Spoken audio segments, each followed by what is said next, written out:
Foreign direct investment, एक बात बताता हूँ, 1991 में मैं आपको ये मीनिंग भी बताऊंगा, कंसेप्ट भी बताऊंगा, वर्ल्ड के बेस्ट एग्जांपल भी लूंगा और ये पूरा कंसेप्ट क्लियर कर दूंगा। पहली बात तो एफडीआई और एफआईआई में फर्क समझो। एफडीआई का फुल फॉर्म है फॉरेन डायरेक्ट इन्वेस्टमेंट, एफआईआई का फुल फॉर्म है फॉरेन इंस्टीट्यूशनल इन्वेस्टर्स। अब ये होता क्या है, let us take one example. अभी सपोजिटली रोल्स रॉयस ले लो, मैं एक एग्जांपल ले रहा हूँ जिससे इजी हो जाएगा आपको। रोल्स रॉयस की कलिनन ये जो गाड़ी है ना, ये इंडिया में नहीं बनती, ठीक है। अब रोल्स रॉयस वाले बोलते हैं कि हम इंडिया में फैक्ट्री डालना चाहते हैं, दैट इज कॉल्ड एफडीआई। उससे एक प्रैक्टिकल एग्जांपल लेता हूं। इंडिया में 30,000 आईफोन बनते हैं, ठीक है। आईफोन का मैन्युफैक्चरिंग 2016-17 में शुरू हुआ। फॉक्सकॉन, विस्ट्रॉन और पेगाट्रॉन, ये 3 कंपनीज है जो इंडिया में बनाते हैं। बट इंडिया में I think first was Foxconn, जो वर्ल्ड का सबसे बड़ा कॉन्ट्रैक्ट मैन्युफैक्चरर है। सोनी और सैमसंग और एलजी और एप, जो भी आप नाम दो, सब का थप्पा लगता है। एप्पल आईफोन बनाता है फॉक्सकॉन, विस्ट्रॉन, पेगाट्रॉन। तो बोलने का तात्पर्य है, फॉक्सकॉन ने सोनी ब्रेविया के लिए कुछ 5,000 करोड़ का निवेश किया डायरेक्ट फैक्ट्री में। So what is FDI? When you start a factory yourself, इधर थ्रू जॉइंट वेंचर। जैसे फोर्ड जब इंडिया में आया था तो महिंद्रा के साथ जॉइंट वेंचर किया था महिंद्रा फोर्ड।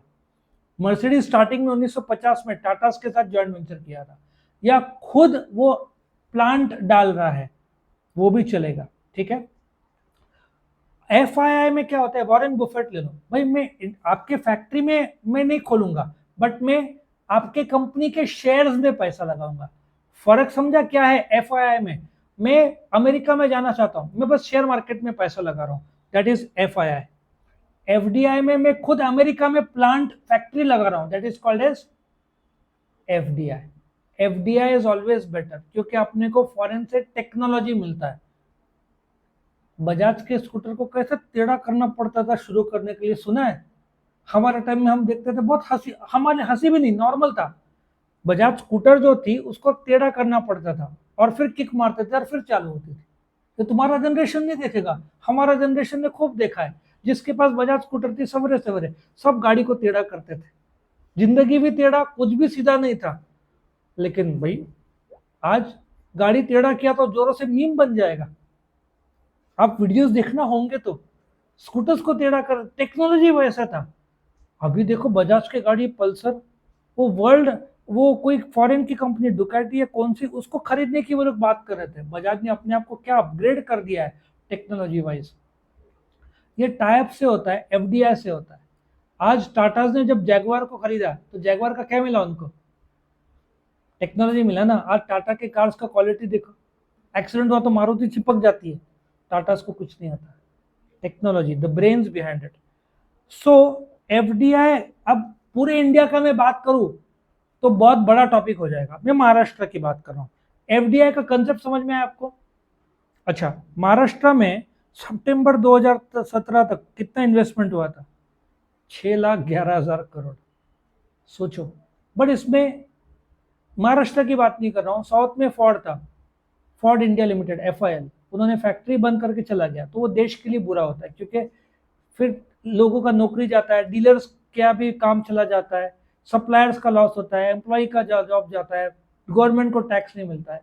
अब फोर्ड वापस इंडिया में आई थिंक गुजरात में आके अपना ई व्हीकल्स का प्लांट डालेगा। सोचो, पूरे इंडिया का 31% एफडीआई अकेला महाराष्ट्र लेता है, क्योंकि पोर्ट है, एयरपोर्ट है। अच्छा, प्रॉब्लम ये था, मुंबई में एयरपोर्ट, पुणे में है, नासिक में आ गया। आजकल छोटे छोटे शहर में एयरपोर्ट्स आ गए। मुंबई में बहुत गर्दी है, जो आपका एयरपोर्ट है ना मुंबई का, उसमें एक ही है, एक ही जगह से लैंड होगा और एक ही जगह पे टेक ऑफ होगा। जो I think Santa cruise side है ना जो एयरपोर्ट, उसमें एक ही स्ट्रिप है। अब नवी मुंबई का एयरपोर्ट, पहला टेस्ट फ्लाइट भी इंडिया का मिलिट्री एयरक्राफ्ट ने लैंड किया। मैं तो इतना खुश हो गया। अभी नवी मुंबई में एयरपोर्ट खुल जाएगा कुछ महीनों में। सक्सेसफुल लैंडिंग था मिलिट्री एयरक्राफ्ट का। सो गोवा में भी डैबोलिम साउथ गोवा में एयरपोर्ट था, अभी जनवरी में नॉर्थ गोवा में मोपा नाम का एयरपोर्ट खुला, देश के लिए कितना अच्छा। सो एयरपोर्ट महाराष्ट्र में भर भर के, आपके औरंगाबाद में एयरपोर्ट है, नासिक में इतने साल से नहीं था। अच्छा, नासिक में एयरपोर्ट, लोग दुखी थे फ्लाइट्स, देखो बैंगलोर शुरू हो गया, हैदराबाद चल रहा है, अहमदाबाद चल रहा है, दिल्ली चल रहा है, गोवा आपका फेवरेट गोवा शुरू हो गया, कितने सारे फ्लाइट शुरू हो गए, और अभी तो दुबई ये सब जगह भी जाने की बात कर रहे हैं। सो एफडीआई तो आना ही है कि भाई कुछ डायमंड्स ये सब के लिए ट्रेन ये सब नहीं रहता, सब एयरपोर्ट से जाता है, एरोप्लेन से जाता है।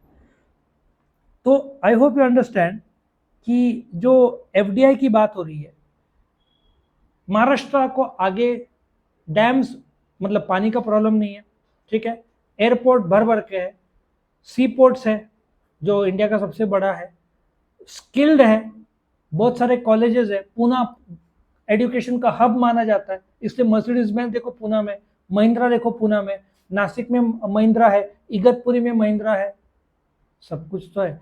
आईटी सॉफ्टवेयर पार्क पूना में आ गया, और क्या चाहिए, सबसे बेस्ट 5 स्टार होटल्स आपको महाराष्ट्र में मिल जाएंगे। कोकन साइड बीच एरिया है, कोकन मालवन साइड, तो वहां पे अल्फोंसो मैंगोज और अंगूर नासिक के लिए, वाइन्स के लिए, सीग्रेम दारू के कंपनीज है, सब कुछ तो सपोर्ट है। सो इसलिए तो महाराष्ट्र आ गए, क्योंकि फॉरेन कंपनीज क्या देखता है, पॉलिटिकल स्टेबिलिटी है, यस, लोकल स्किल लेवल है, क्या रोड रेलवेज डैम ब्रिजेस है, यस है, सब कुछ तो है, रेलवेज बढ़िया है, ठीक है, पोर्ट्स बढ़िया है, रास्ते भी इंप्रूवमेंट हो रहे हैं, नए रास्ते बन रहे हैं, एक्सप्रेस हाईवेज बन रहे हैं, मुंबई टू दिल्ली डायरेक्टली रास्ते की बात कर रहे हैं रोड से, वो समृद्धि हाईवे जो बन रहा है, जो बनना 1 साल में वो भी बन जाएगा, बुलेट ट्रेन मुंबई गुजरात की बात कर रहे हैं, मुंबई टू गोवा आप ट्रेन का लिस्ट देखोगे ना, कम से कम 20 ट्रेन है, 20 25 30 ट्रेन है, नासिक पूना ट्रेन से डायरेक्ट कनेक्टिविटी की बात कर रहे हैं, नासिक ये सर डायरेक्ट कनेक्टिविटी की बात कर रहे हैं, मेट्रो पूना में आई थिंक शुरू हो गया, मुंबई में ये सब है।